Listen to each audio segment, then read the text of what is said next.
Hi, welcome one more time to Word of the Kitchen. We're still talking about the Word of God and the power in the Word of God. And we're trying to let you understand that God is committed to His Word. And whatever thing He promises, He's able to do it. If He cannot do it, He's not going to promise about it. So today's scripture we're going to be taking from the book of Isaiah 55 from verse 10 to 11. I wanted to see God reaffirming His Word. God reaffirming His commitment to His Word and trying to let you understand that His Word has a capacity and the power to manifest whatever thing He is sent it to do. And He's not going to come back to Him void, but He shall perform that to which He sent it. And if you read the book of Isaiah 55 from verse 10 to 11, say, "For as the rain comes down and the snow from the heavens and do not return there, but water the earth and make it bring forth and bud, that He may give seed to the sower and bread to the eater, so shall my word be that goes forth from my mouth.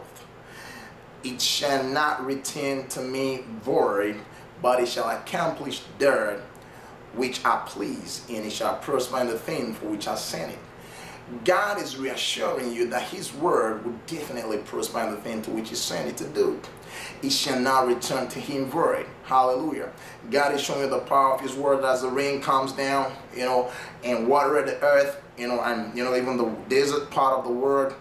I don't know if you got a desert part of your life, that you've been praying that God, you need to change your point. God is trying to let you understand that His word has the capacity to come down, get it wet, and cause it to bud forth and bring forth seed. Hallelujah. And is able to make your provision, in abundance, So I'm trying to let you see that how committed God is to His word. But if we pray, I always tell people that the prayers of the saints are always answered, If the prayer of the saint is not answered, then there's a disconnect, which is probably from the part of the saint. Hallelujah. Because it's God's delight to answer your prayer. It's God's delight to respond to the desires of your heart. Like it's your delight, to answer and respond to the desires, of your children. That is the way it is with God. Hallelujah. But if there's a disconnect along the line, we're going to go to the book of Job, and probably see what happens sometimes, why it looks as if the prayers are not really answered. God is ever willing to do much more than you could ever think or dream of for you. God is willing to make that change. Hallelujah. Amen. So I'm going to go to the book of Job 22, and we see what the book of Job 22 is saying right here. And I'm going to read from the 22nd verse, and it says, "Receive please instructions from His mouth and lay up His word in your heart." Hallelujah. Receive word instruction from His mouth and lay up His word in your heart.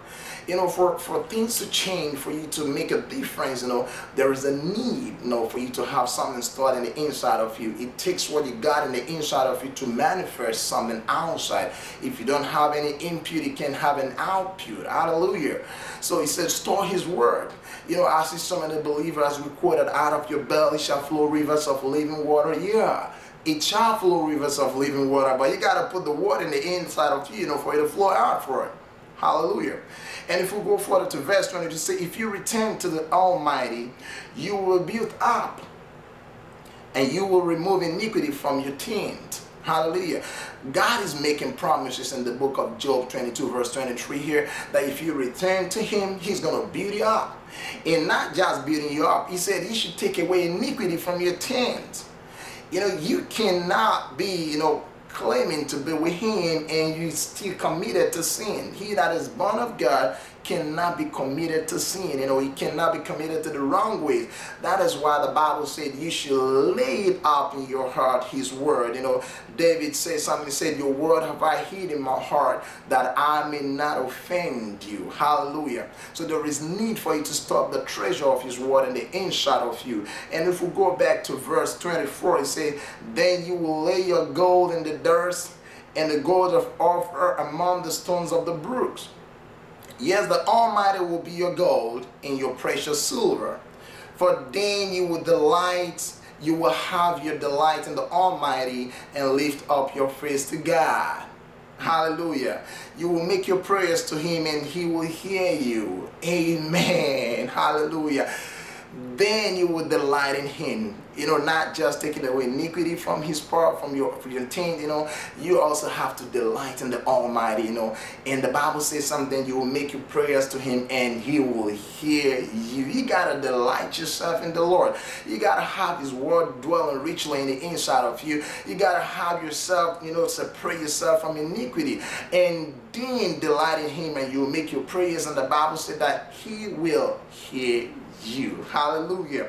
And if we go further, he said something in the verse of 28, you know, it's verse 27, said, you make your prayers to him and he will hear you and you will pay your vows. Hallelujah. That means if God will have to keep his own part of the word, y'all got to keep the part of your own word. You know, you're going to make sure that you keep your part of your covenant. Hallelujah. That you don't get to falter in your own part of the covenant and expect God to keep his own part. Hallelujah. Though his mercy prevails, but that does not give us access, you know, to get a mess up, you know, the covenant that we got with God. Hallelujah. And if you go further, he says something in verse 28. He says, you would also declare a thing, and it will be established for you. Hallelujah. So light will shine on your ways.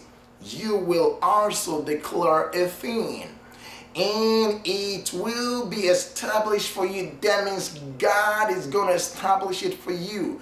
Why? Because you have decided to go his way. You have decided to hide his word in your heart and respond to his word. Why? Because you have decided to take away iniquity from your tent. Why? Because you've chosen to delight in him. You know, when you do all this stuff, you know, God is bound to make sure that whatever thing you desire, he gives to you. Hallelujah. Whatsoever thing you desire, he gives to you. Amen. And I'll tell you something, you got a big role to play. You know, God desires that. God wants to do something for you. If we go back to the book of Isaiah, there are probably should be 62. You know, if we go back to the book of Isaiah 62, and we'll go back to verse 6, and we hear what the word of the Lord said there. He said, I have set watchmen over your walls, O Jerusalem. They shall never hold their peace day or night. You who make mention of the name of the Lord, do not keep silent. Do not keep silent. That is what the word of God is saying. And give him no rest till he establishes, until he makes Jerusalem a place of praise in the earth. Hallelujah. Do not keep silent until God establishes that which he has promised you. He said, God is the one instructing you this morning. He said, don't keep silent, you know, keep on praying, keep on declaring the word. It will surely come to pass. He has given instruction, he has given his word that he is bound to perform his word. Hallelujah.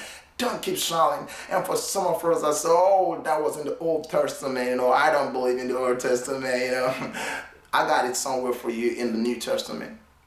You can go to the book of Luke 18 and read the account of the woman who refused to give the unjust judge rest until her desires were performed. She kept on going back to the judge, you know, she kept on saying to the judge, you got to avenge my enemies, you got to avenge my enemies, until the judge said, oh man, I got to let this woman get what she wants, or else she's going to wear me down. You know, and the judge granted our heart desire. I want to let you understand today that, look, God is committed to his word, but you got your own part to play. You got to do your own part. Hallelujah. When you do your own part, God has already done his own part, because he's the God that finishes a thing before he begins it. Hallelujah. We're going to still talk more about God finishing a thing, you know, before he begins it, you know, probably in the next episode. Hallelujah. And I really want to stop here at this moment and bless God for your life, you know. And I tell you, God is committed to his word. If you can do those things that we've just said right here, God is going to make it happen for you. Amen. And I want to bless God for your life this day. And I also want to pray for you this moment. God, I thank you for the life of everyone that's listening to this part this moment, Lord. I pray, Father, Lord, that your word will dwell richly in them, O King of glory. I pray, oh Lord God, that this one shall find solace in you, King of glory. They shall come back to you, and they shall, oh Lord, submit themselves to your will, O King of glory. And I pray, Father, Lord, that every word that their desires of their heart, according to your word, O Lord God, you shall perform, O Lord God. Thank you, Father, Lord, for the word of the saints, O Lord, shall be a delight unto you, Lord God. For in Jesus' name I pray. And remain blessed that we come your way next week, you know. Be on top and remain blessed. Remember His word in the kitchen. Bye. Amen.